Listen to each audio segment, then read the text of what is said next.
Glorious evening sa tanan. Amen. Grabe ang worship, no? Grabe ka victorious si God. Gusto ko mag-preach about sa victory pero naigiandam nila. And I'm blessed evening sa tanan sa itong mga fellow citizens sa Kingdom of God. I pray and declare nga namuhat si Lord through this evening, to His worship, and now to His word. Amen. So let's prepare our hearts and be in the mood of receiving. No? Amen. So, it's my first time na mag-speak sa midweek. Since birth manata to. But grasya sa Ginoo tanan. Amen. So the title sa ako message karon is The Father Saw. And makita ang scripture sa Matthew 6 verse 1 to 4. Amen. So kung already na yung Bible, let's read with me. And 6 verse 1, watch out. Don't do your good deeds publicly to be admired by others. You will lose the reward from your Father in heaven. When you give to someone in need, don't do as the hypocrites do, blowing trumpets in the synagogues and streets to call attention to their acts of charity. I tell you the truth, they have received all the rewards they will ever get. But when you give to someone in need, don't let your left hand know what your right hand is doing. Give your gifts in private, and your Father, who sees everything, will reward you. Amen. So, let us pray. God, we thank you for this evening, Lord. Receive all the glory, receive all the honor, God. Lord, allow us to hear from you, Lord. Speak to us, Father God. Remove me, God, from the equation, Lord. Just use, Lord, my vocal cords, use my mouth, God, for the furtherance of your kingdom, Lord. Salamat, God, na mamuhat ka, Lord. Prepare each hearts, Lord God, na may mo good soil, Lord God, sa imong mensahe, Lord God. Salamat, Lord, sa iyong pagpamuhat. Intervene, Lord God, in this service, Father, Lord. Thank you, Lord God. May the words of my mouth, Lord, and may the meditation of my heart, Father God, be pleasing unto you, Lord. Receive all the glory and honor. In the mighty name of Jesus Christ, we pray. Amen. So, the Father saw. Makita diri sa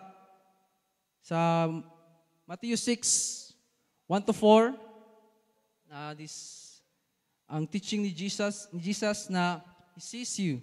But lahi to approach, ang ako ni approach ani, because na-impress as I was studying, nag-impress ako na what God impresses to me in this message is this spirit bitaw na this is circulating na murag common gani, murag norm na sa to age today kanang tungod sa social media, tungod sa mga platforms nga emphasis of being seen. Kanang kailangan ng tanan makita, kailangan tanan manoon sa world, na ginagmay nga butang, pati sudan, sa pamatdiha, you know what I'm saying. Di ba? So, we're gonna see in this passage that the passage nga makita sa passage na the direct contrast of what the people see and what the Father see. See? Bakita niya sa verse 2 nga, when you give, Jesus was not talking about the gifts baron or money. It's just a passage or vehicle na yagigamit to talk about motives.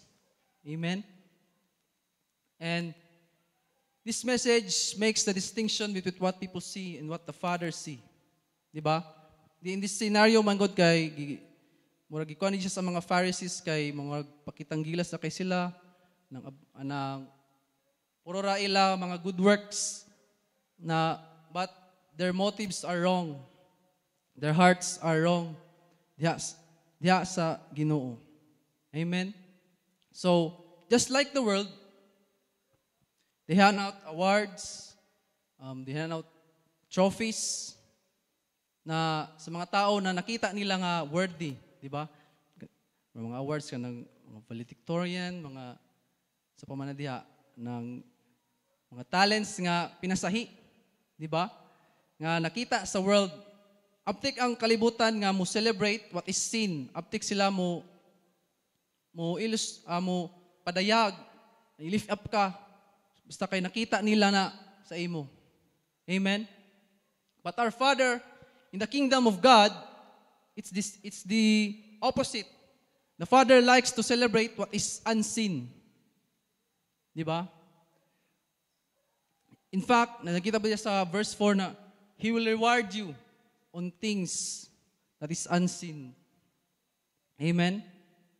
Because in this world, celebrates, ito yung ngayon na kung sa'yo makita, just like in social media, na kay bago, nara kay mga new cars, new homes, new cell phones, di ba? Mo rin this is the norm today. I know, this is the norm today. But I'm just speaking about, say, gusto ni Lord ipa-speak. Na let's check our motives because sometimes nga it's not healthy na sa atua. And just like people want to celebrate what is sin, na-remember ko sa ako na encounter sa ako friend, which is kwan siya, networker. Di ba? Open-minded ba mo? Mga networking, kanang abti kay na sila manghagad. Kay makadato lagi daw. Amen. Persuade. Yan, ko na-remind lang ko ako friend na pakita niya nga, nalay kay car. Nana siya car. Mustang pa to. Grabe nga car. Proud kay siyang ipakita niya car, but deep behind it, na dito, inutang na dito, ila na dito, gi-recycle lang nga car, gibalin-balin na sa asa nga upline. Sorry. But, that is the reality, no? In our situation today. Na, usahay po kita na mga citizens sa kingdom, murag mo avail na puntaan na nga mentality. Wata kabantay ba? Nga naman po day ko. Naray ko'y bago. Naray ko'an. Ginagmay na, wa na.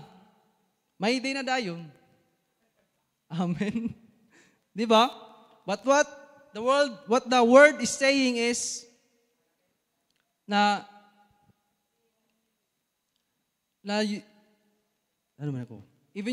if you celebrate what is sin, make sure that your motives are right with God. Amen? Because even people, abtikis lang mo celebrate. In fact, when they celebrate the sin, wala na siya parameter of your success na gani. Diha. Wala nag-imo na mindsetting na ba? Niabot na sa imo. Even people celebrate small things. Even they celebrate your promotion. Ba, malipay man tao ma-promote. But they do not even celebrate. But panagsara kitag imo amigo nga mo celebrate nga sa imo peace. Amen. Celebrate na promote ka, but dila ka celebrate. Brad, grabe lang ka peaceful karon, Brad. No, murag Bapayo ka trayana, but amo to sa inyo. Brad, grabe lagi imo long suffering.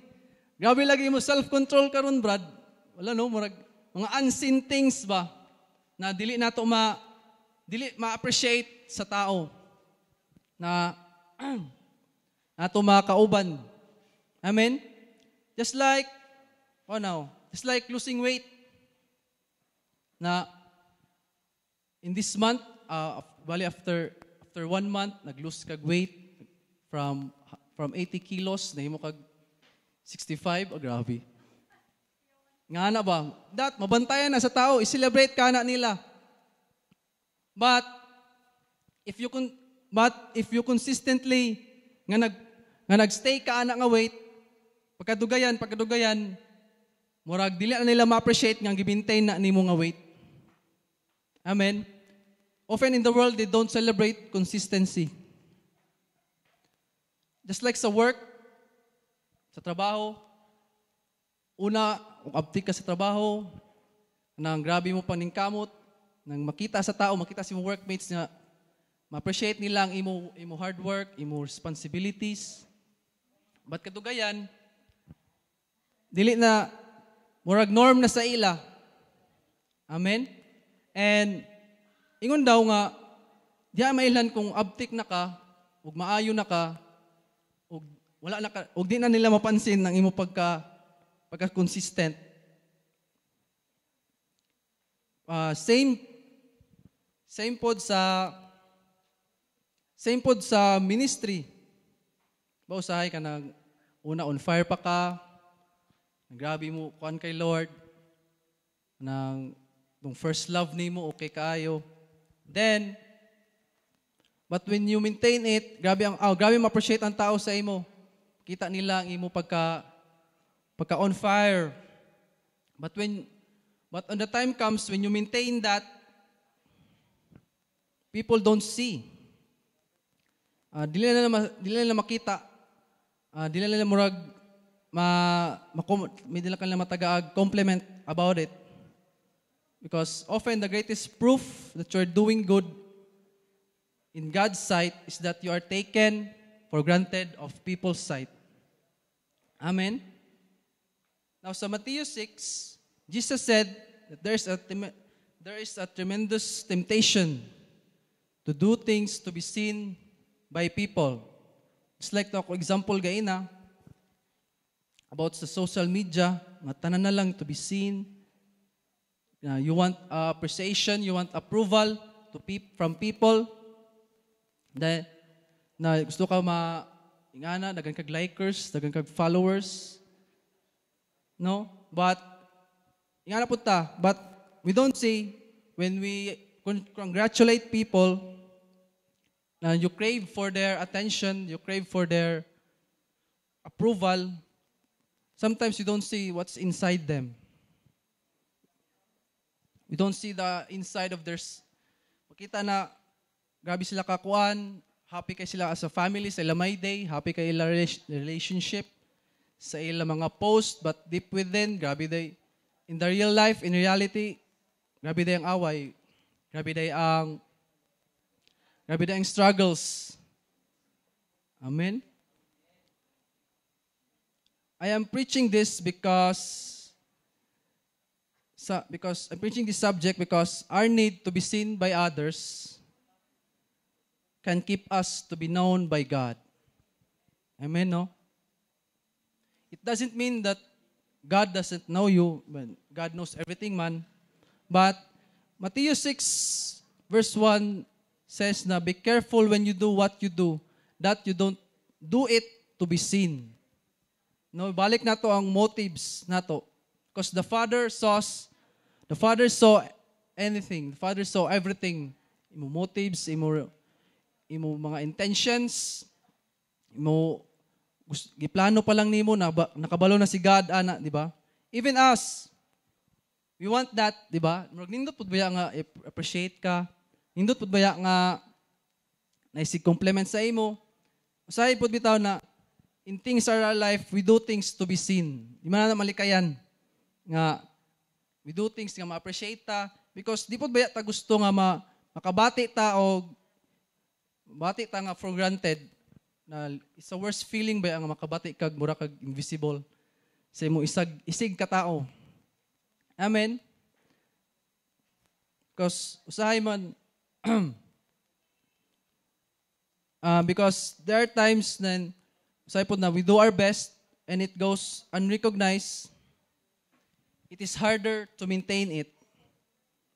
Di ba? Kadugayan nga sige na tog paningkamot, sige na tog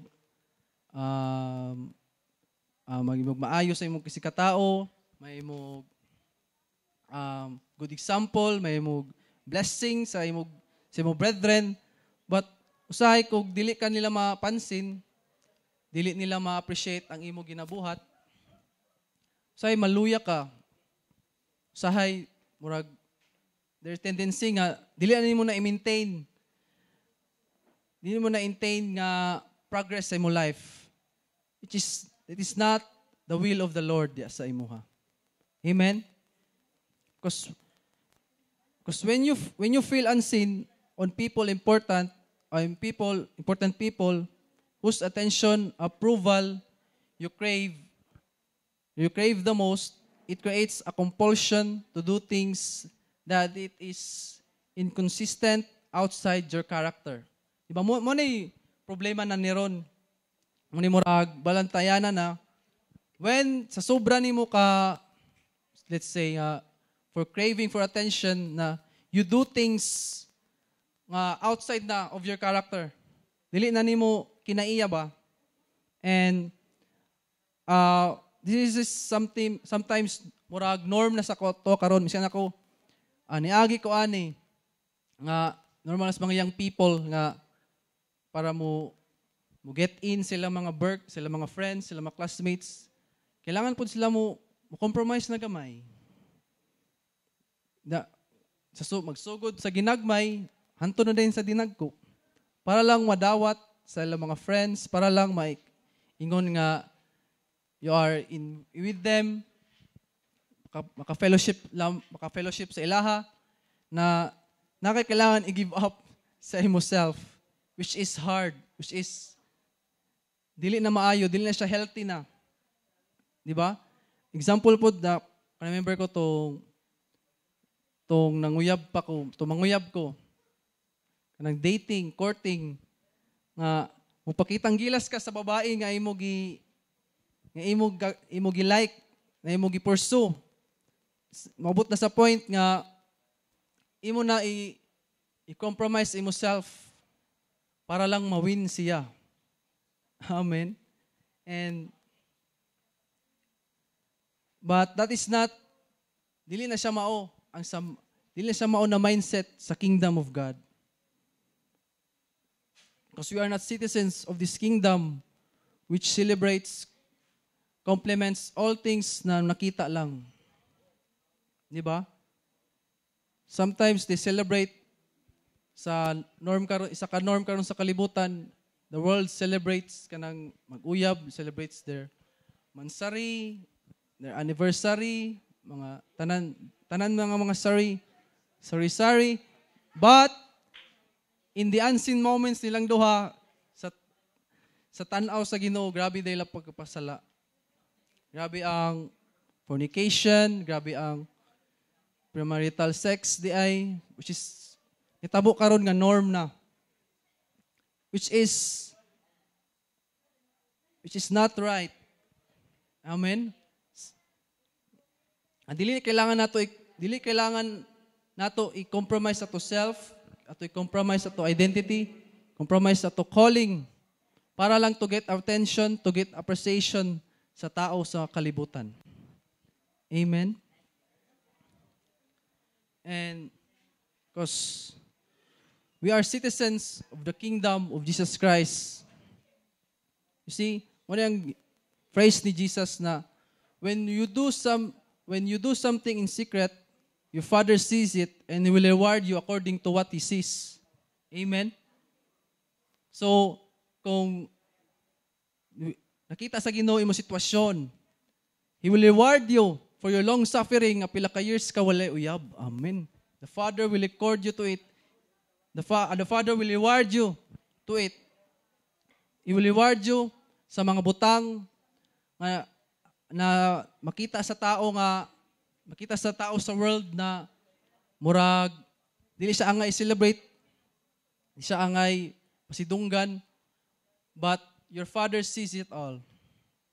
Amen. The message is, if you feel unappreciated, uncelebrated, unnoticed, and insignificant in this kingdom, in the kingdom of God, what is unseen is most significant. Amen. Sa kingdom sa Ginoo, unsay mo dili kayo if you feel you're not appreciated sa imong pangtrabaho, sa ministry, if you feel you ka na notice, you feel insignificant, miska na tigmap ra ka diha sa simbahan, or welcome ra ka sa mga tao, but God sees you. Amen? And it is significant in His eyes. Amen? Just like in this pulpit, if you take away this pulpit, take away these notes, it's okay. Kay, I can preach, because the word na is in my heart na, I can still preach. But if you remove the signal in this wireless, ang signal ining wireless mic nga nag-connect sa mixer, nga nag-connect sa speaker. Kung kana imo tanggalon, wa na ipulos ako diri, mura kog amang diri. Di ba? Because what I'm saying is, oftentimes the invisible is what is most valuable. Just like in our spiritual walk diya sa Ginoo. Amen?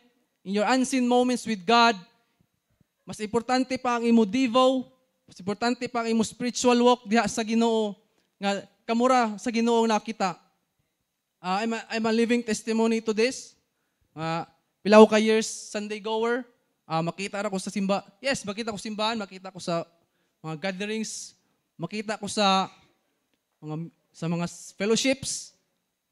But in the unseen moments, labi na unseen sa mga tao sa simbahan, wa di ay. Grabe day ang kuan, pagpabadlong. And wala nga sahid dili na mabantayan. You see, because in the world, grabe sila makaselebrate. Sila makita, they celebrate mga weird stuff. It's like, celebrate Halloween. They celebrate mga mga demonyo na mga creatures. Even kita mapil po ta, makaselebrate po ta pati aning Valentine's Day, Hearts Day. Diba? Abti kay taana. But if you are really a son and a citizen of God, if you know your identity, every day ka nag-celebrate sa love ni Lord. Amen? Just like po aning sa Holy Week, the world celebrates once a year the death and the resurrection of Christ. But if you know who you are, if you know what God did to you, you have to celebrate every day. Amen? Because the crowd always celebrate the wrong things. Just like nitabo sa tukang panahon ni Jesus during His persecution. They always shout, "Give us Barabbas! Give us Barabbas!" They tend to celebrate the wrong things. Which is usahay makadeceive sa toa. Amen? Often people celebrate gift rather than a character. Amen? Mayaw inong kayo na nga, sa mga fellow, aptik makita, love, limin sa ministry, love, tiki lagi sila manugtog. Love, tiki lagi ito siya mawali, tiki lagi ito siya mukuan. Mo share. Matuwa ka balo day sa unseen moments. Kuyaw po di ay. Amen? Tiki sad. But, if you celebrate your character. Panagsana kadungog nga, bro, wala ka ni buto lagi ato nga sitwasyon, bro. Amazing lagi ka. Ba, panagsana kita anak. Panagsana kita nga grabe lagi imulong suffering lagi. Grabe pila ka years good ka single. Grabe, pila ka years nimo gikeep imo virginity. Amazing kay ka. Panagsana kita na ba? Naglahi na siya ng norm. Wala na siya karon ang mga small things. But that's why kita mga citizen, mga anak sa Ginoo, we need to learn to celebrate these unseen things sa toa. Amen, no? Mga butang nga feeling nimo na dili ang i-celebrate. But God is working in you. Amen. Kailangan ka magpasalamaton sa mga ginagming butang nga usahay ka ng biyaan nimo mga step sa pagbiya nimo sa mga bisyo. Biya nimo sa mga wrong practices. Iskan gamay pa na siya nga step, but you need to celebrate. You have to give God the glory na siya namuhat sa imong kinabuhi. Amen? Pero dili, sa imong God, ma-tendency nga, mahadlo ka kay basing prideful na kayo ang approach.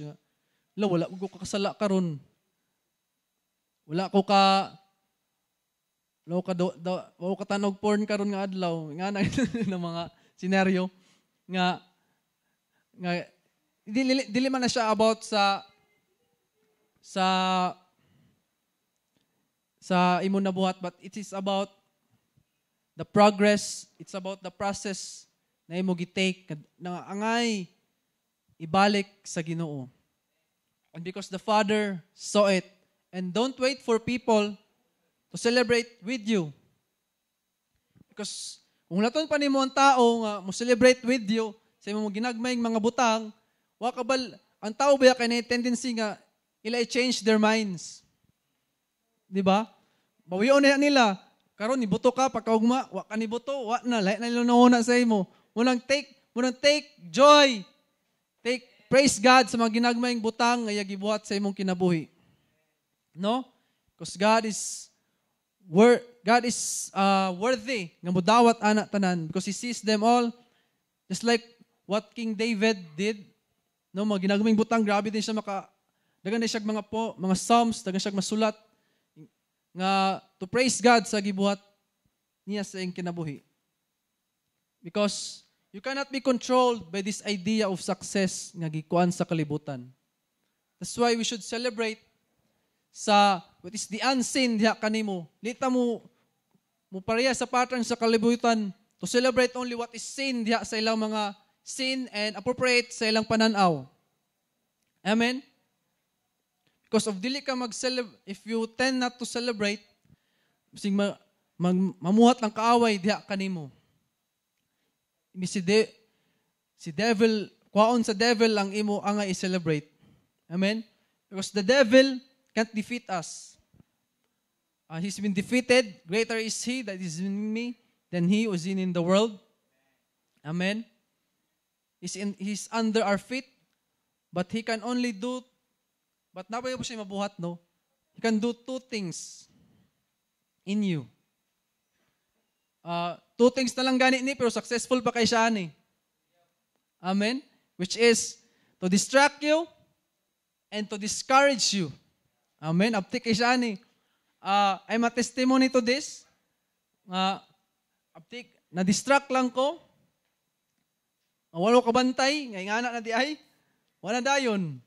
Buto. Grabe. The devil wants to distract you so that you crash. He wants to discourage you so that you will quit. Amen? Hapit ko ni quit. Grasya ra sa Ginoo. Gisulayan ko siguro tong Sunday ba to? Sunday evening. Grabe gyud. Nainitabo sa balay nga commotion while nag-prepare ko sa word. Then suddenly nainitabo. Then grabe ang kwansa ko nga quit na lang ako lang ni ipasa. Actually nagplano ko ipasa na ako ni Kuya R na lang ni kay grabe naman. I feel not worthy. But grasya sa Ginoo. And I stand because what is done sa akong kinabuhi. Amen? And this topic about Father saw, kaya nag-discuss na to ang pattern sa world, nga murag gi-endorse na sa world sa imo nga kani dapat, which is lahi ang sa kingdom ni God. I want to close this topic, this passage, about sa parables. Kani, kumo na gid kay ni nga parable. The parable of the prodigal son. Amen?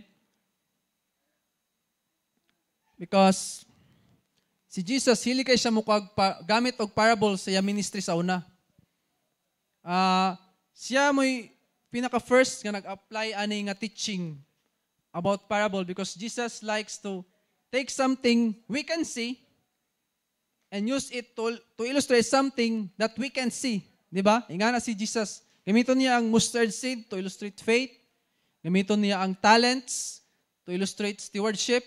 Sa paman. Gamiton niya ang soil to illustrate a good heart. Diba? Ingana ang sa kingdom. Nga dili siya visible sa earth, di siya visible sa panlantaw sa kalibutan, but only visible siya through your faith sa pagdawat diya sa kaniya. Amen. Now, let's turn our Bible sa Luke 15. Luke 15 verse 11. Verse 11. Amen. Let's talk about the parable of the prodigal son, which is I myself was the prodigal long time ago. Bago pa gani, bitaw. I was a prodigal sa una, and I can attest to this. This is my life's testimony. Amen? That in this kingdom of God, you are always welcome. Amen? The times you feel like you deserve God the least are the times you need His presence the most. At testimony gid na ko ni. Nga, feeling, sa panahon nga, feeling na ko na, dili ko worthy kang Lord, but this is the time dahil nga kailangan ako siya. Many times I've encountered this, even sa panahon nga, I'm high, sa mga bisyo, I'm high, hubog kay ko, nako sa ko down moments sa ko life, I've encountered this. But is it important to pray even in the midst of it? Amen?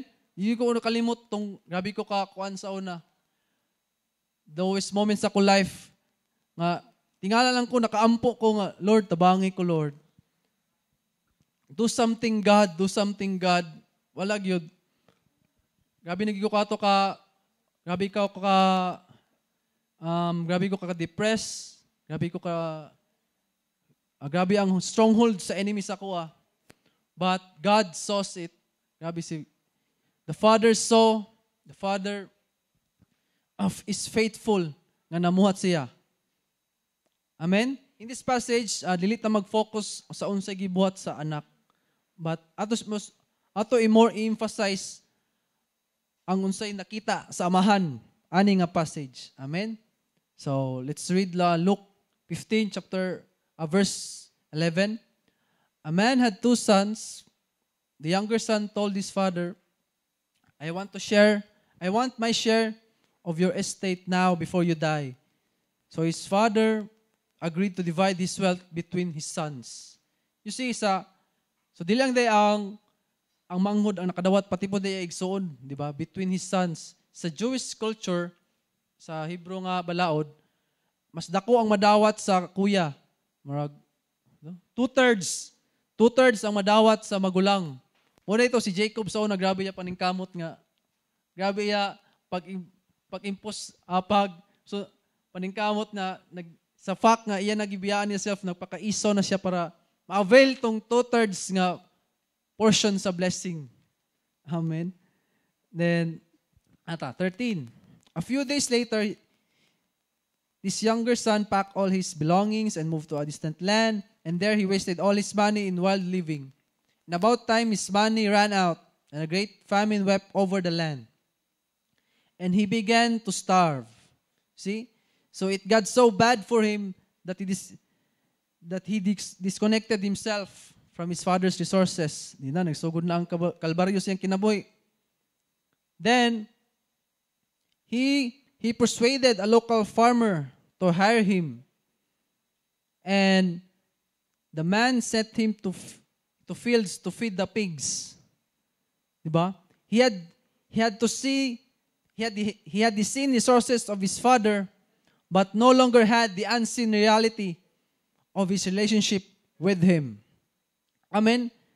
Kasi grabe kakuha niya kinabuhi, but ni-disconnect siya sa resources siya amahan. Ni-disconnect siya sa relationship sa amahan. Then unsa yan ang padulungan? Nato siya sa babuyan. Nahilig siya sa feed. Feed sa mga baboy. Feed sa social media. Sige na kag-scroll down, scroll up, like, unlike, subscribe, follow, unsubscribe. Sige kuan sa feed sa kalibutan, which is most likely will not satisfy you. Amen? In fact, ako agini kuan nga, sa ko cellphone, wala gyud ko'y Facebook app. Kuan ra, messenger ra gyud. Because, usay man good, na-realize na ko ba nga, sige na ko kuan, mabutang ko sa nagduha ka oras na mag-scroll ra. Yeah, and at the end of it, makuan na ko, ma-frustrate. Ma-frustrate na ka kaysa nakita niyo sila ang kinabuhi. Grabe. Nana sila sa gawas. Nasa na sila naabot. Di ba? Sahay, grabe. Go pa kayo uyab. Nga nagod na mga kuan. Na mga scenario sa life. Di ba? what most people are likely to celebrate often, what least likely to satisfy. So verse 16, the young man became hungry, that even the pods he was feeding the pigs looked good to him. But no one gave him anything. Grabe na siya badly na kaya sitwasyon. Well, dapat, muna ako gusto i-preach karon nga I don't know kung kinsa ni nga mensahe, but I know na muwat si Lord. I know asa ni mo abot through our live stream na makita nga I hope na we come to this situation sa verse 17 na when he finally come to his senses. Amen. Na kita ang katawhan sa Ginoo, ug ikaw nga naglong diha sa imong sitwasyon na mo get free, you have to finally come to your senses, di ba? It has to come from within. It has to come from spirit, for the world will not satisfy you. Di ba?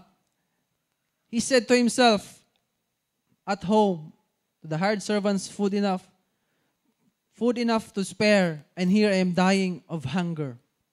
Realize niya nga, sa palay, grabe ang pagkaon sa mga servants sa akong papa, pero diri, wa na. Badly na kaayo. Then sa verse 18, I will go home to my father, and says, nag-practice pa siya speech, Father,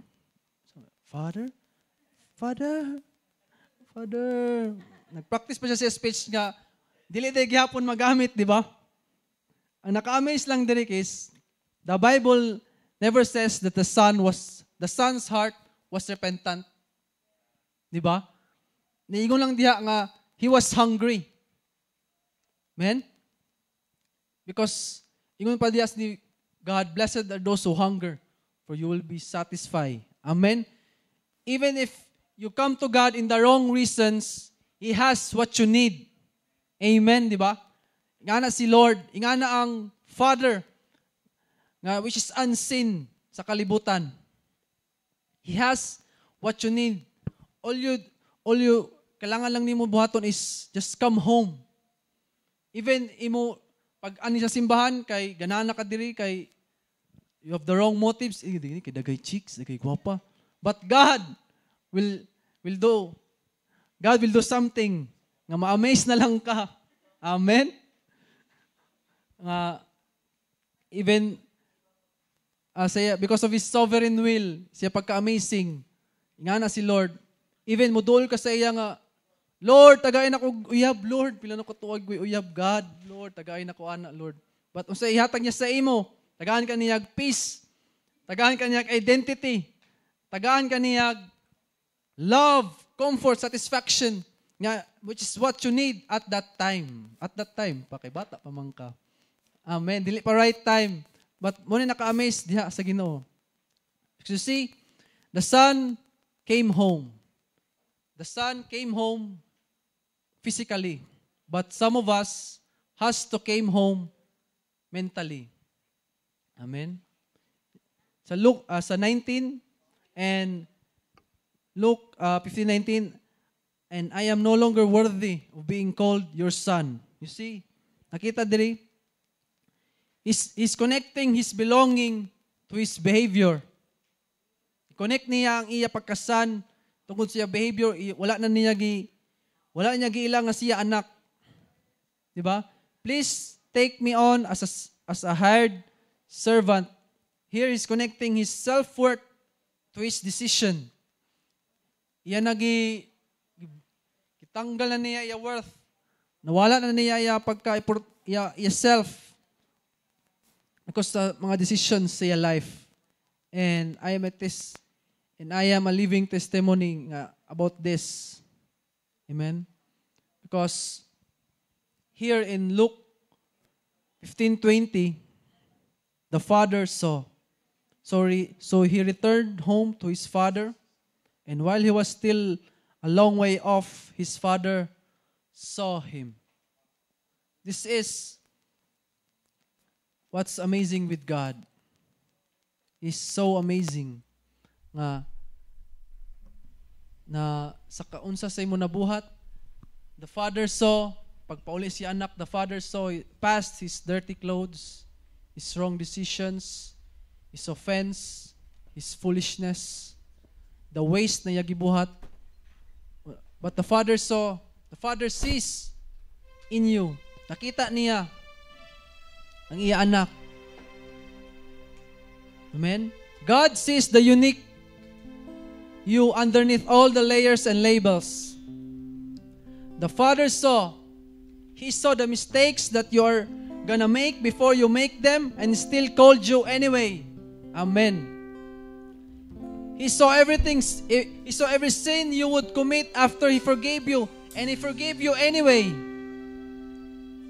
When He looks at your life, He doesn't see the decisions you made. He sees the death of His Son and the righteousness of Christ. And He no longer sees through the lens of any of your life's lowest moment. Amen. Singala si Lord. Wala niya nakita kung sa'yo mo nabuhat.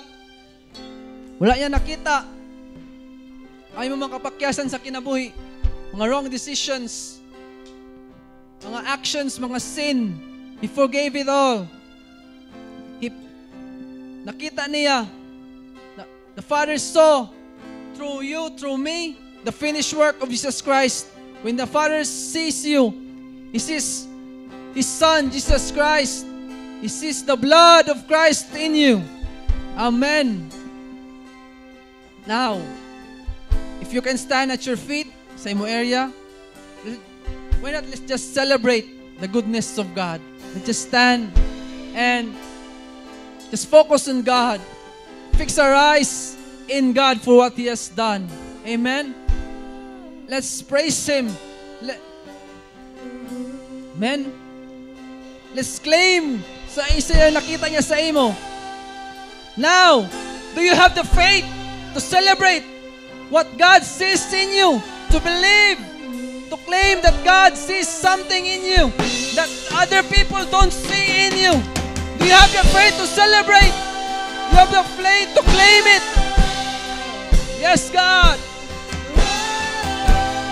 That your Father sees you, what you might not even see in yourself. Woo!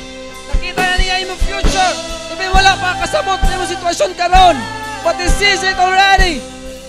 Just believe. Claim it. He's welcoming you. Yes, God. Sing your praise.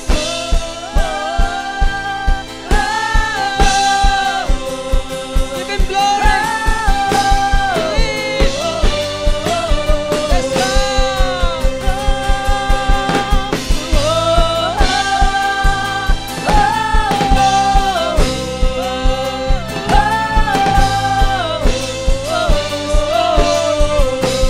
Praise Jesus, and our redemption, and our salvation is in His blood. What you have done, Lord God. And Jesus, light of heaven, friend forever, Let's declare. His kingdom Yes, come. God. So don't let your heart be in trouble. Hold your head up high, oh fear no evil. And fix your eyes on this one truth. God is madly in love with you. So take courage, hold on, be strong. Remember where your help Claim it. comes Proclaim it. from. Make your head to God. Praise Him.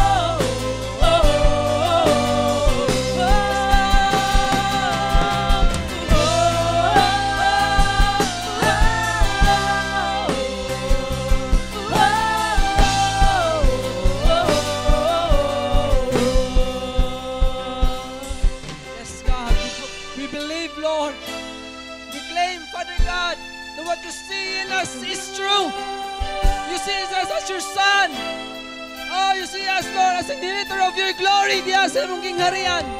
Yes, God. Yes, Lord. it with heavens tonight, God. Oh, ye heavens, let the praise go Oh, up receive all the as the glory, walls God. come down. Oh, creation, everything with wrath repeat the sound. Oh, his children, clean hands, pure hearts, good grace, good God. His name is Jesus. It's you, Jesus. Oh, swing wide, oh, ye heavens. Open the east of heaven, Let God. the praise go up as the walls come down. Oh, creation, everything with us repeat the sound. Oh, his children, clean hands, pure heart, good grace, good Swing God. wide. His Swing name is wide. Jesus. Oh, swing wide, swing wide. Yes, Oh, God. the heaven, let the praise go up as the walls come down. No creation, everything we repeat the sound. Oh, his children, clean hands, pure heart, good grace, good God. His name is Jesus. Swing wide. Yes, God. Swing wide, know you heaven. Every praise go up as the walls come down. Standing love Oh, with you. creation, everything with let repeat the sound. All his children, clean hands, pure hearts, good grace, good God. His name is Jesus. Come on, sing your hymn to God.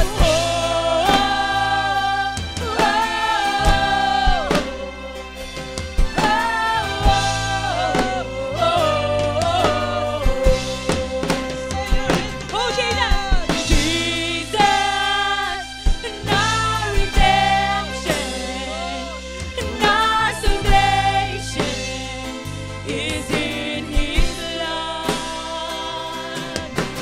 Jesus, light of heaven, friend forever, His kingdom. Oh, Jesus, Jesus, our redemption. God is who you are, Lord, in our lives, God. Our salvation Thank you for the blood, is God. in His blood. Jesus, light of heaven, friends forever. His kingdom come. Yes. Give him praise. Give him glory for what he has done. For he is faithful. For his love endureth forever. Oh, for his promises are true. Yes and amen to all his promises. Yes, God. Receive all the glory. Oh. Yes, God. Yours is the kingdom. Yours is the power. Yours is the glory forevermore, God. Receive all the glory and the praises, Jesus. Jesus Christ, we pray and declare. Amen and amen.